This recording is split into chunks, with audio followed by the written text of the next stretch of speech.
직장인들에게 월세 사세요 라고 하면 다들 손사래를 칩니다. 매달 생돈 100만 원이 남한테 넘어가는데 너무 아깝지 않냐고 반문하죠. 반면에 전세는 2년 뒤에 보증금을 그대로 돌려받으니까 돈을 아끼는 합리적인 선택이라고 생각합니다. 이게 대한민국 국민 90%가 생각하는 상식입니다. 월세는 사라지는 돈이고 전세는 지키는 돈이라는 믿음이죠. 그런데 참 이상합니다. 진짜 자산가들이나 금융 지식이 뛰어난 사람들을 보면 집을 살 여력이 있어도 굳이 월세를 살거나 보증금을 최소한으로 낮추려고 합니다. 그들이 돈이 넘쳐나서 기부를 하는 걸까요? 아닙니다. 그들은 계산기를 두드려 보니 월세를 내는 게 결과적으로 내 자산을 더 크게 키우는 길이라는 결론을 내린 것뿐입니다. 오늘 영상에서는 전세 제도의 금융적 본질과 실제 수익률 비교, 그리고 종잣돈의 기회비용까지 크게 세 가지 관점에서 왜 부자들이 굳이 월세를 선택하는지 그 이유를 하나씩 짚어드리겠습니다. 1. 전세는 공짜가 아니라 무이자 대출이다.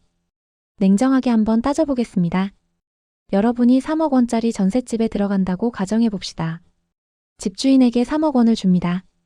그리고 2년 뒤에 3억 원을 그대로 돌려받습니다. 표면적으로는 손해본 게 없어 보입니다. 하지만 금융의 관점에서 보면 이야기가 완전히 달라집니다. 전세 제도의 본질은 세입자인 여러분이 집주인에게 2년 동안 3억 원이라는 큰 돈을 이자 한 푼 받지 않고 빌려주는 것과 같습니다. 여러분이 친구에게 3억 원을 빌려줬는데 친구가 2년 뒤에 고맙다는 말도 없이 딱 원금만 갚는다면 어떨까요? 아마 속으로 손해봤다는 생각이 드실 겁니다. 그 돈을 은행에만 넣어놨어도 이자가 얼마인데 하면서 말이죠. 전세가 바로 그렇습니다. 보증금으로 묶여있는 그 시간 동안 내 돈은 나를 위해 일하지 못합니다. 이것이 바로 눈에 보이지 않는 비용, 기회비용입니다. 2. 3억 전세 대 100만 원 월세의 10년 뒤 차이. 구체적인 숫자로 비교해 보겠습니다. 여기 3억 원의 자산을 가진 김대리와 이대리가 있습니다. 김대리는 안전한 게 최고라며 3억 원짜리 전세 아파트에 들어갔습니다. 주거비는 0원입니다. 반면 이대리는 생각이 달랐습니다. 보증금 2천만 원에 월세 100만 원짜리 집을 구하고 남은 2억 8천만 원으로 투자를 시작했습니다. 이대리는 매달 100만 원, 1년에 1200만 원이라는 월세를 지출합니다. 얼핏 보면 김대리가 훨씬 이득인 것 같습니다. 1년에 1200만 원을 아끼니까요. 하지만 10년 뒤 어떤 일이 벌어질까요? 이대리가 남은 2억 8천만 원을 미국 지수 ETF 같은 우량 자산에 투자해서 연평균 8%의 수익을 냈다고 가정해 보겠습니다.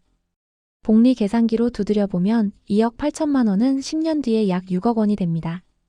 원금이 2배 넘게 불어난 겁니다. 그동안 이대리가 낸 월세는 총 얼마일까요? 월세가 오르지 않았다고 가정하면 1억 2천만 원입니다.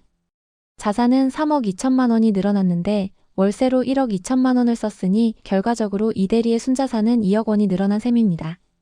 반면 전세를 살았던 김대리는 어떻게 됐을까요? 10년 뒤 전세금을 그대로 돌려받아 수중에 3억 원이 있습니다. 물론 월세는 안 냈지만 자산은 한 푼도 늘어나지 않았습니다. 결국 10년 뒤 월세를 살며 투자를 한 이대리가 전세를 산 김대리보다 2억 원 더 부자가 되어 있는 겁니다.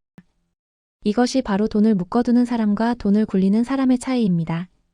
물론 투자는 원금 손실의 위험이 있습니다. 매년 8%씩 꼬박꼬박 오른다는 보장도 없습니다. 하지만 자본주의 역사상 10년 이상의 장기 투자에서 현금 가치가 자산 가치를 이긴 적은 거의 없습니다. 3. 종잣돈이 일하게 하라. 제가 드리고 싶은 말씀은 무조건 월세를 살라는 게 아닙니다. 핵심은 내 소중한 종잣돈이 어디에 가 있느냐입니다. 특히 이제 막 돈을 모으고 불려야 하는 20대, 30대에게 억 단위의 돈은 정말 귀한 자원입니다. 이 시기에는 돈을 벽돌 속에 가둬두는 것보다 살아서 움직이게 하는 것이 유리할 수 있습니다. 전세 보증금으로 3억 원을 깔고 앉아 있다는 건 그 3억 원이 벌어올 수 있는 미래의 수익을 모두 포기한다는 뜻과 같습니다.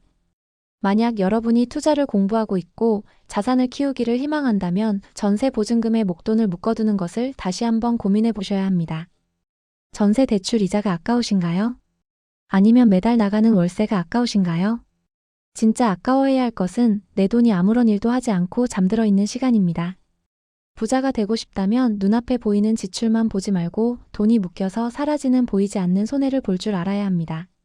다음 이사 때는 무조건 전세만 고집하지 마시고 계산기를 한번 두드려 보십시오. 보증금을 빼서 내가 굴린다면 10년 뒤에 월세보다 더 큰 수익을 낼 수 있지 않을까?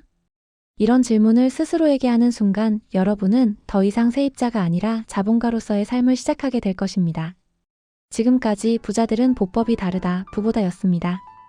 오늘 영상이 도움이 되셨다면 구독과 좋아요 부탁드립니다. 감사합니다.